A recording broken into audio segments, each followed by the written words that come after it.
What is going on, everyone? Welcome back to the channel. Now today I have some more r/entitled parent stories for you. But before we get into them, yesterday I released a special video to say thank you for 50,000 subscribers. Now if you haven't seen it yet, that video includes a $100 Amazon gift card giveaway. If you want to be entered into that video, go and check it out now before you watch this one to see how to enter. It's very simple. All you have to do is comment on the video and be subscribed. With that being said, let's get into today's stories. Entitled Mum wants me on the no-fly list for using my seat lights at the late hour of 6:30 p.m. This story happened back in December, just after the colleges let out for the winter.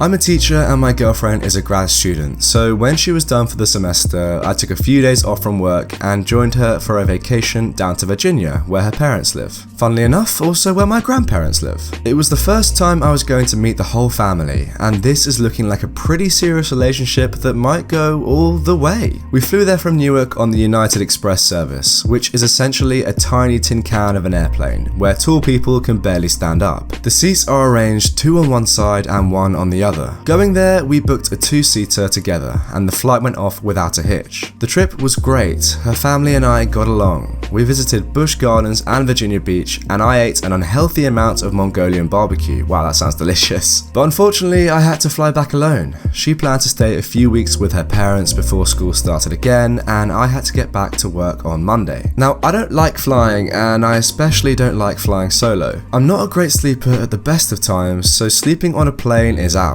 I booked myself a single seat on the left for privacy, brought a decent amount of reading material, and assumed I would just be able to keep myself distracted for the 90-minute flight. Or so I thought. So I've settled into my solo seat near the front of the standard seating, and the old man behind me has popped a few pills and immediately falls asleep. I'm distracting myself with magazines when I hear a bellow of, "It'll fit just fine." EM storms into the plane, pulling TK, who is her tired kid around 8 years old, with one hand and an oversized wheeled suitcase with another. She proceeds to huff and puff while shoving it into the overhead compartment, despite all of us being told that baggage space is limited and we should check all hard suitcases. She eventually crams it in, sits down with her tired kid, and the flight takes off. As soon as we get going, I turn on my overhead light and get back to reading. About 5 minutes later, I'm snapped out of my distraction. "Sir?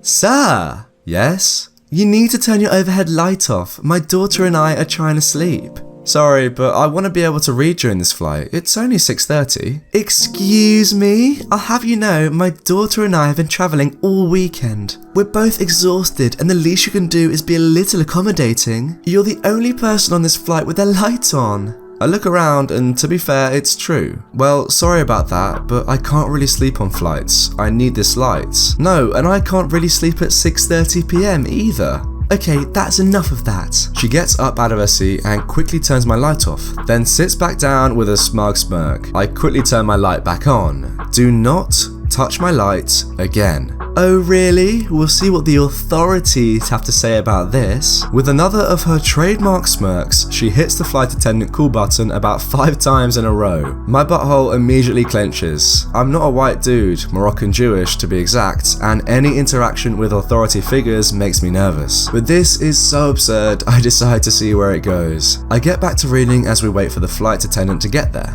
She shows up, a young woman who looks like she's had a long day. It's about to get longer. "Can I help you, Mom?" "Yes, you can. This horribly rude man won't turn off his overhead light, even after I told him how tired my daughter and I are. We have to fly to Cleveland tonight after this flight, and I think we deserve a little peace." "Well, Mom, everyone can use their lights as they want, but let me see what I can do." She turns to me. "Sir, would you mind turning out the light so she can sleep?" "Sorry, like I told her, I bought a solo seat so I could read." "Just tell him to turn it off. He has to do what you say." "Mom, we have blindfolds that you can use for you and your daughter to block out the light if you want." "Those are probably filthy." "No, they're individually wrapped, and..." "Why are you making this so hard? Just make him turn it off." The flight attendant says to me, "Sir, would you be willing to move seats so she's not bothered?" She points to a seat near the back next to another man. "Well, I'm catching a train after I get off, and I don't like the idea of being at the back. Sorry." Especially as, pointed look upwards, some people are likely going to be taking a while to get their luggage out. "How dare you? You look like you belong in the back of the plane. Just get back there and stop bothering bothering us. Now, I was kind of casually dressed and had a 4-day beard, but we all know what she really meant. Oh, I see. My stubbornness and spite levels just went up over 9,000. Pass. Also, nice racism. You know what I meant, you punk. Then the EM says to the flight attendant, "Are you gonna do something about this or not?" "Mummy, look what you did. I'll have you know that my daughter has a spelling bee on Monday and you're depriving her of much needed sleep." Then she says to the flight attendant, "Now you go talk with someone with the authority to do something about this and get this punk out of my sight, or I'll have your job."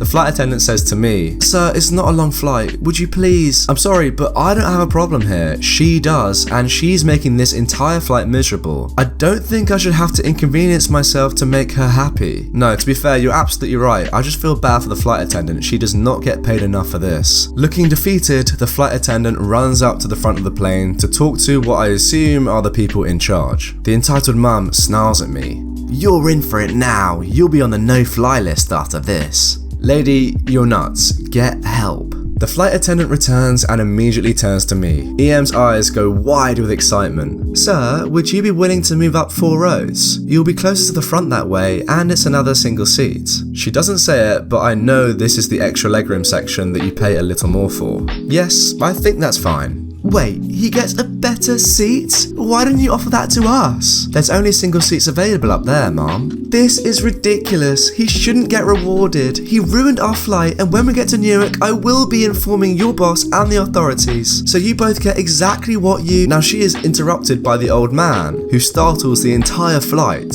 "For God's sake, lady, shut up. I'm trying to sleep." She shuts up after that, and I move to my new seat. I wish I could tell you this was some luxurious first-class digs, but this is a crappy short-haul flight in a tin can. I had maybe 2 more inches of legroom, and I got my half cup of soda and my tiny bag of pretzels a few minutes early. But I was far away from EM. When the flight landed, I quickly grabbed my bag and got off, sneaking a look back as she held up the entire line, trying to wedge her suitcase free from the tiny overhead compartment. We were about 20 minutes early to Newark, so I got a bagel before catching my train. I get to see EM barreling past, dragging the suitcase and her tired kid behind her, yelling that this airport is full of idiots and she doesn't know where to find her connecting flights. She catches sight of me at the bagel place. "You're a horrible person and I hope you go straight to heck. Good luck getting back to Cleveland. Don't come back." And that was the end of the story of Karen the First, Scourge of Airplanes. It ended without any police, property damage or assault, but it certainly did nothing to make me appreciate flying more. It's crazy how one entitled parent can ruin the days of so many people. OP's flight was horribly disrupted and he was forced to move seats. The flight attendant had probably one of her worst days on the job and doesn't get paid enough for this. The old man was woken up and was forced to intervene. And think about her kid, who is forced to live with her every single day. Moral of the story, entitled parents ruin lives, get away from them if you can. Our final story of today comes from my own subreddit r/RedditorYT by dubscript007. Kid ambushes me, sends me flying, and EP blames me. Hi Redditor and all the other people reading this. I'm 13 and I live in a small town in Malta, which is near a football pitch, and every day after school I go there. But one day, Satan and Karen came to the football pitch. We let him play. We picked the teams and we started the match. So we start the match and I have the ball. I'm about to score when, guess who, charges into me and I charge back. So he ambushes me and I go flying and land on my arm. I can't feel it. And then my best friend calls a timeout. So the EP and EK come up to me and a dialogue begins and goes something like this. "Come on, get up, stop faking." "What the F? Your son ambushed me on my arm, you idiot." "Don't talk to my mum like that." "Who even got you in the conversation?" The EK then kicks me in the nuts while I'm on the ground. So in turn, my best friend pins EK to the ground. "Listen here, you little crap, don't you dare touch my friend ever again." So I get off the ground and proceed to walk home. My friend walks along. You would think this is over, but nope. "Hey, get back here before I call the police." "No, you're not our mother." The EK runs up to my best friend and punches him in his spine. My best friend just takes the punch and continues to walk me home. We get home and 10 minutes later my mum gets home and she rushed me to the hospital and they cured it by injecting me with something. I'm not sure what it was. When we get home we see the police in front of our door with the EK and EP. "That's the kid that assaulted my son." Obviously a lie. "Mom, that's not in any way true." "Let me hear Dubscript007's side of the story." I tell him my side of the story and my friend confirms that the story is true. So the police takes EK to a mental hospital and I've never seen or heard from him ever again. Alright, something tells me that parts of the story may not be completely true, but it's entertaining nonetheless. Anyway, I hope you guys all enjoyed those two Entitled Parents stories. If you did, click the one on the screen right away. Also, huge thanks to my patrons for supporting the channel. If you want to get involved, the link is in the description. With that being said, I'll see you all tomorrow with another Entitled Parents video.